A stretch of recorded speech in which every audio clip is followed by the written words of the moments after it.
হরে কৃষ্ণ, রাধে রাধে। লীলা গোপোষণা পরিবারে আপনাদের সকলকে জানাই সুস্বাগত। সকল সাধুগুরু বৈষ্ণব ভক্তবৃন্দের চরণে আমার দণ্ডবাদ প্রণাম। গোবিন্দের কৃপায় আশা করি আপনারা খুব ভালো আছেন, সুস্থ আছেন। প্রিয় ভক্তগণ, জয়া একাদশী ব্রত বা ভৈমী একাদশী ব্রত কবে পালন করতে হবে এবং জয়া একাদশী ব্রতের ব্রত মাহাত্ম্য কথা আমি এই ভিডিওটির মাধ্যমে আলোচনা করব। তার আগে ভক্তগণ, যারা এখনও লীলা গোপোষণা পরিবারকে সাবস্ক্রাইব করেননি তারা সাবস্ক্রাইব করে পাশে থাকা বেল আইকনটা প্রেস করে নেবেন, যাতে আমি নতুন ভিডিও আপলোড করার সঙ্গে সঙ্গে আপনাদের কাছে তা পৌঁছে যায়। আসুন জেনে নিই। আগামী 8ই ফেব্রুয়ারি শনিবার মাঘ মাসের শুক্লাপক্ষিয়া জয়া একাদশী বা ভৈমী একাদশী। এই জয়া বা ভৈমী একাদশী ব্রতের মাহাত্ম্য কথা। মাঘী শুক্লাপক্ষিয়া জয়া একাদশী ব্রত মাহাত্ম্য ভবিষ্যৎ পুরাণে যুধিষ্ঠির শ্রীকৃষ্ণ সংবাদ পুরাণে বর্ণিত আছে। শ্রী গরুড় পুরাণে মাঘ মাসের শুক্লাপক্ষিয়া একাদশী তিথিকে ভৈমী একাদশী নামে অভিহিত করা হয়েছে। কল্পান্তরে বিভিন্ন পুরাণে বিভিন্ন নাম দেখা যায়। পদ্মপুরাণ অনুসারে জ্যৈষ্ঠ মাসের শুক্লাপক্ষিয়া একাদশীর নামই পাণ্ডবা নির্জলা বা ভীমসেনী একাদশী। যুধিষ্ঠির বললেন, হে কৃষ্ণ, আপনি কৃপা করে মাঘ মাসে শুক্লাপক্ষের একাদশীর সবিশেষ বর্ণনা করুন। শ্রীকৃষ্ণ বললেন, হে মহারাজ, মাঘ মাসে শুক্লাপক্ষের একাদশী জয়া নামে প্রসিদ্ধ। এই তিথি সর্বপাপ বিনাশিনী, সর্বশ্রেষ্ঠা, পবিত্রা, সর্বকাম ও মুক্তি প্রদায়িনী। ফলে মানুষ কখনো প্রেতত্ব প্রাপ্তি হয় না।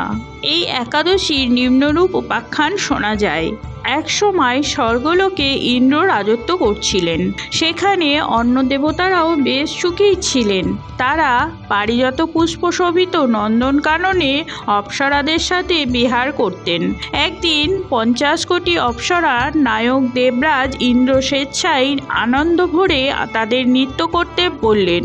নৃত্যের সাথে গন্ধর্বগণ গান করতে লাগলেন।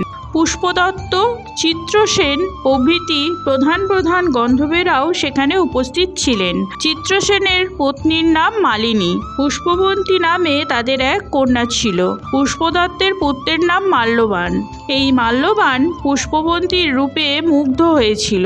পুষ্পবন্তী পুনঃ পুনঃ কটাক্ষ দ্বারা মাল্যবানকে বশীভূত করেছিল।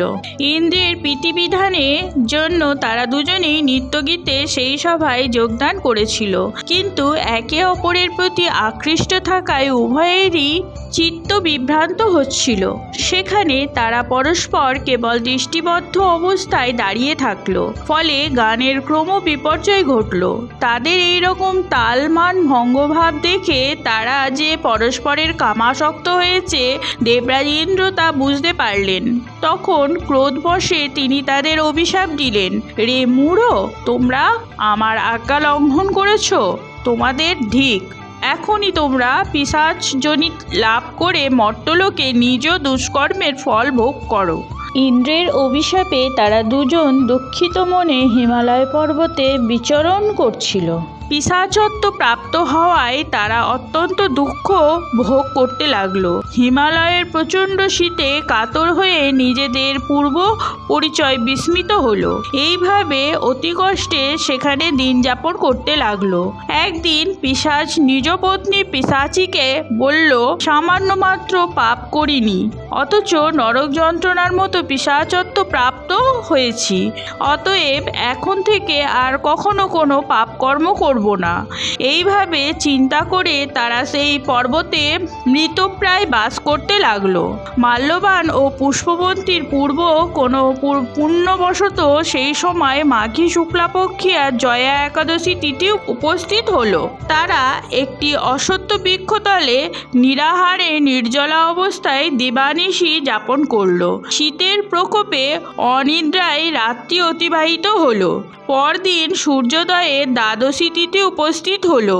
জয়া একাদশীর দিন অনাহার ও রাত্রি জাগরণে তাদের ভক্তির অনুষ্ঠান পালিত হলো।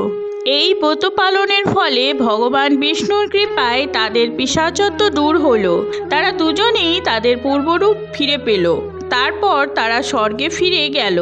দেবরাজ তাদেরকে দেখে অত্যন্ত আশ্চর্য হলেন। তিনি জিজ্ঞাসা করলেন, কোন পুণ্য ফলে তোমাদের পিশাচত্ব দূর হলো? আমার অভিশাপ থেকে কে তোমাদের মুক্ত করলো? মাল্যবান বললেন, হে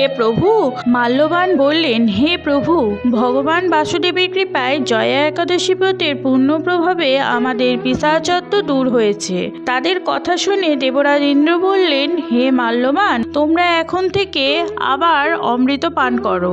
একাদশী ব্রতে যারা আসক্ত এবং যারা কৃষ্ণ ভক্তি পরায়ণ তারা আমাদের পূজ্য জানবে। এই দেবলোকে তুমি পুষ্পবন্তীর সাথে সুখে বাস করো। হে মহারাজ, এই জয়াব্রত ব্রহ্ম হত্যাজনিত পাপকেও বিনাশ করে। এই ব্রত পালনে সমস্ত প্রকার দানের ফল লাভ হয়। সকল যজ্ঞ ও তীর্থের পূর্ণ ফল এই একাদশী প্রভাবে আপনা হইতেই লাভ হয়। অবশেষে মহা আনন্দে অনন্তকাল বৈকুণ্ঠ বাস হয়। এই জয়া একাদশী ব্রত কথা পাঠ ও শ্রবণে অগ্নিষ্টম যজ্ঞের ফল পাওয়া যায়।